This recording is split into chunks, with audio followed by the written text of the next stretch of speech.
Hola, ¿cómo están? Hoy voy a hacer un Space Rant en versión alternativa. ¿Por qué alternativa? Porque en realidad voy a hablar del espacio alternativo. ¿A qué me refiero? Estamos muy acostumbrados a escuchar los nombres de empresas como SpaceX, Lockheed Martin, Boeing, Blue Origin, pero nos están faltando un montón, una gran cantidad de empresas, de pequeñas compañías que están tratando de llegar al espacio también.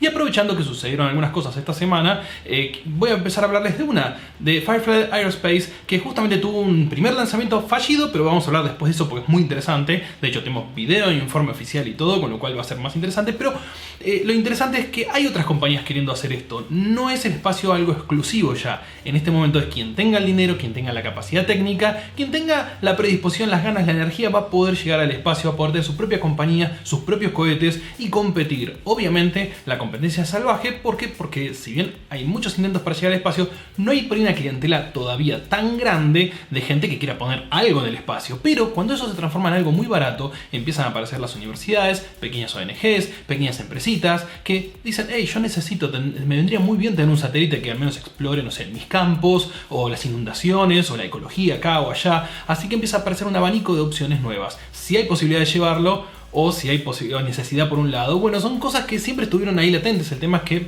muchas pequeñas investigaciones no ponen tanto dinero, no van a poner millones de dólares en un satélite. Pero si tenés que poner solamente 20.000, 30.000, empieza a ser mucho más atractivo. Firefly Aerospace es una de esas pequeñas compañías. Fue fundada en 2014, tenía un nombre parecido, no exactamente este, Space Systems, Firefly Space Systems, o algo por el estilo. No importa porque después se tuvo que unir a otra, es decir, de 2014 para 2017 se unió a otra y tenían un desarrollo el cohete Alpha. El cohete Alpha buscaba primero tener un estilo con Aerospike. Aerospike es una forma distinta de hacer un motor cohete en la cual en vez de tener una campana, la campana es el mismo aire y uno lo que va cambiando es la posición en la cual está la cámara de combustión.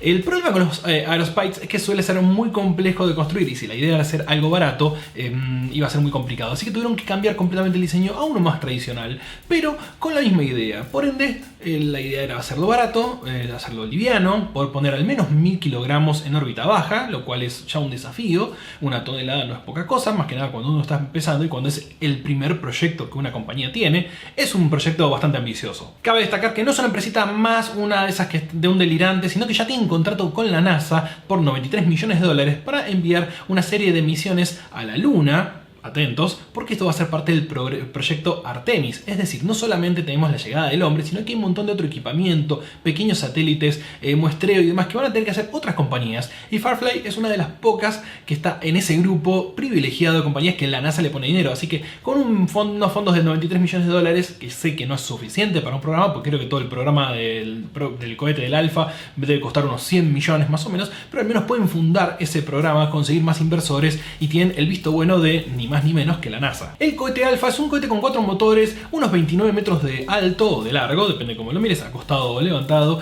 con esta capacidad que dijimos de 1000 kilogramos, 2 etapas y un costo que debe ser más o menos alrededor de los 15 millones de dólares por lanzamiento. La primera etapa tiene 4 motores River de 736 kN de empuje, unos 296 segundos de impulso específico, utilizan RP1 y oxígeno líquido, bastante tradicional, como podrán ver no son motores muy potentes, tampoco el impulso específico es grande porque justamente no consume todo muy rápidamente, pero al mismo tiempo está construido todo en fibra de carbono y compuestos, con lo cual hacen un cuerpo mucho más liviano que otros cohetes que tienen aluminio o en el caso de SpaceX que ahora está utilizando acero. El vuelo del pasado 2 de septiembre iba a poner en órbita, si llegaba y si era exitoso, algunos pequeños satélites de universidades, algunas cosas de gobierno y especialmente una tercera etapa que están preparando ellos para poder enviar cosas un poco más allá de esa órbita. Obviamente totalmente experimental. Sabían que esto podía salir mal porque era el primer vuelo y siempre, si tenemos en cuenta, muy pocas empresas han tenido un primer vuelo exitoso. No nos olvidemos, por ejemplo, que SpaceX tardó 4 vuelos al menos en poner algo en órbita, perdiendo la mercadería que llevaba en los primeros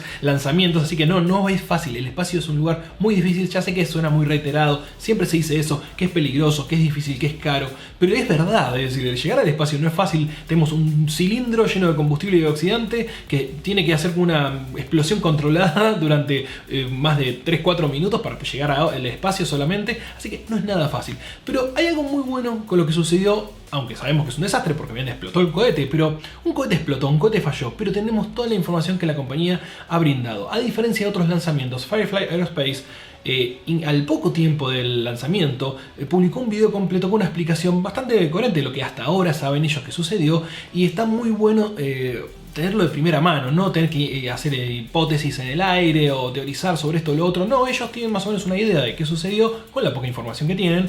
Obviamente hay que analizar después más en detalle qué es lo que falló particular, pero tienen al menos un supuesto por dónde empezó. Al menos podemos entender paso a paso qué sucedió. Bueno, para empezar fue un lanzamiento bastante bueno, fue normal, arrancaron los 4 motores, el vehículo se separó perfectamente de la plataforma, despegó, pero 15 segundos comenzado este vuelo, uno de estos motores de los Reapers se apagó. Acá una cosa muy interesante, el motor no falló, no es que se rompió, pasa a veces en los motores nuevos cuando todavía no está perfeccionado el método de construcción, que puede llegar a romperse alguna parte por altas presiones. Tengan en cuenta que entran 2 vías, una con oxígeno líquido a temperaturas criogénicas, el combustible RP1, pasan por una bomba, esa bomba trabaja con una presión altísima, esa presión hace que muchas veces falle, y a veces también lo que falla después la cámara de combustión, que también tiene una presión muy alta, donde obviamente entra en ignición el combustible. Pero no falló nada, lo que falló acá fue una válvula. Una válvula directamente cortó el combustible que iba al motor, directamente como si hubiese sido una orden. Bueno, hasta que llegaste, ya hiciste tus 15 segundos de operación,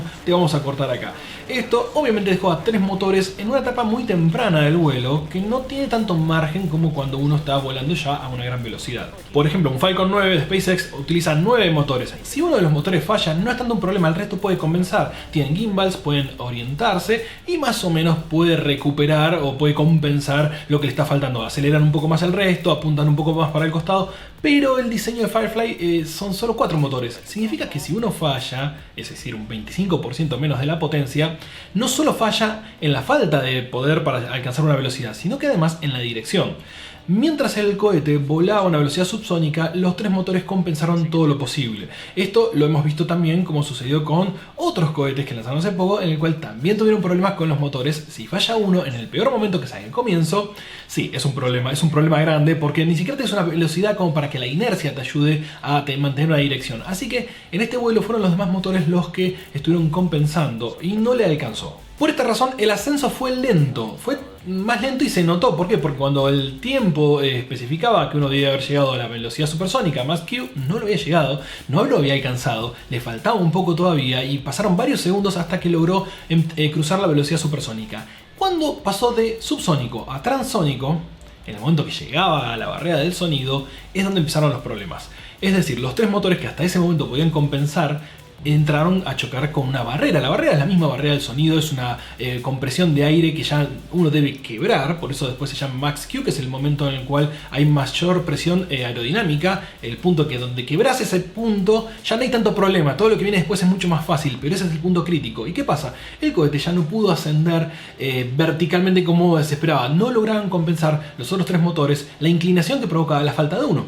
Entonces ahí es donde perdió el control. A los 145 segundos, que debería haber durado en realidad 165, la combustión duró menos, porque obviamente tenía un motor menos y tenía menos velocidad. Fue una cadena de una secuencia de problemas que inevitablemente cambiaron la trayectoria del cohete. En un momento no pudo superar la barrera del sonido, cambió su dirección para cualquier lado básicamente y tuvo que ser terminado. Es decir, el cohete no explotó por propios medios, sino que hubo alguien con un botón que dijo hasta acá llegamos. ¿Por qué? Porque el lanzamiento era desde Vandenberg, un lugar en el cual, controlado militarmente, se suele hacer esto cuando un cohete despega con problemas. Es normal en todos, en el Astra también le sucedió lo mismo, tuvieron que apretar el famoso botoncito rojo y detonarlo. Ahora bien, lo bueno de todo esto, por más que sea desastroso porque se perdió la carga, se perdió el cohete, era el primer lanzamiento, podría haber sido exitoso, es que aprendieron un montón de cosas y además saben que el problema no eran los motores en sí, sino que el problema lo tiene una válvula. Una cosa que últimamente viene pasando muy seguido, le pasó a Boeing con la Starliner, le está pasando a todo el mundo. No sé qué problema hay con los fabricantes de válvulas o si son ellos mismos que no chequean completamente. Tengan en cuenta que son válvulas que trabajan de forma electromecánica, con mucha presión y además con temperaturas criogénicas, porque el oxígeno en un punto no va precisamente a una temperatura ambiente, no, tiene que habilitarse el paso a temperaturas muy bajas, así que tiene un rango de operación que no es lo que estamos acostumbrados para ninguna de las cosas que hacemos nosotros el día a día. Lo bueno, como digo, repito, es que el cohete funcionaba. Y eso es una cosa muy buena. En mi opinión tiene un problema de diseño. Si tú dices 5 motores, uno central, este tipo de compensación sería mucho más manejable, porque el motor central le da una estabilidad que no tenés cuando te falta una pata. Imagínense una silla. Si nosotros tenemos una silla de 4 patas y le sacamos una pata, Mantenernos sentados es bastante difícil, por cierto. Vas a tener que hacer mucho equilibrio para que el peso caiga solamente sobre las 3 patas que sobreviven. En el caso de si tuviese una quinta pata en el centro sería mucho más fácil. Bueno, más salvando las distancias y las diferencias, porque tampoco uno va a pasar la velocidad del sonido con una silla, el punto es que es mucho más fácil hacerlo. Pero acá tenemos a una gran empresa. Firefly Aerospace logró mucho más que la mayoría de las que hasta ahora se han llenado de renders y de videos hechos con animación 3D solamente y que nada muestra un producto, sino que han mostrado un producto en vivo, en directo, lo pudimos ver todos, lo vimos explotar como puede suceder con muchos cohetes, pero los vimos además reportar rápidamente a los 2 días del accidente un video muy bueno que es con el que acompañé este video que yo les hice y explicarlo todo. Obviamente después faltan más detalles que ellos todavía no tienen porque tienen que analizar los datos, juntar algunos pedazos si quedó algo, pero más que nada ya saben dónde está el problema. Tener ese acceso a esa información, algo que antes no existía y que muchas empresas solo te muestran un video cuando tuvieron éxito, pero no te muestran los otros videos, o en este caso lo pudimos ver en vivo. Con lo cual considero que Firefly es una de las que obviamente tiene que mostrarse de esta manera porque la NASA pone dinero, tiene que ser mucho más abiertas, más públicas, pero eso tiene muchas ventajas. SpaceX sabe perfectamente lo que son esas ventajas. Lo ha sabido aprovechar, de hecho es una maquinaria de publicidad donde logren el primer vuelo exitoso los de Firefly con el Alpha 2, suponemos, el segundo vuelo del Alpha, vamos a tener muchos aplausos, muchas recomendaciones y seguramente más contratos para la empresa, y eso es un éxito porque el costo del lanzamiento es muy barato, está a la altura del Electron, de Rocket Lab, sale de Estados Unidos, así que muchas empresas americanas en vez de tener que irse a Nueva Zelanda le van a competir y van a salir desde ahí. Se abre el juego y eso es muy interesante. Mientras tanto, SpaceX está en otro nivel, Blue Origin está en otras cosas en mente, Virgin no tiene nada que ver con esto, va por el turismo. Lo bueno es eso, es que hay más opciones, son todas privadas, no requieren de gobiernos, aunque en Estados Unidos para que esas cosas sea verdad siempre es un mito, no hay nadie que lo haga 100% privado. En el caso del contrato de la NASA es un ejemplo, SpaceX también necesitó contrato de la NASA y Blue Origin se la pasa llorando contratos de la NASA, así que sí, tengan en cuenta que eso de privado siempre tiene una cosa media tinta ahí, pero lo bueno es que si vos quisieras mañana contratar el lanzamiento de tu cohete con tu satélite, podrías hacerlo por un costo mucho menor de algo que antes era absolutamente prohibitivo y que muchas empresas ni podían soñar en entrar y tienen que contratar a una super gigante para que nada, les prestara las fotos por un gran costo o les hiciera un análisis de terreno o lo que fuere. Así que bienvenido Firefly Aerospace al jueguito espacial.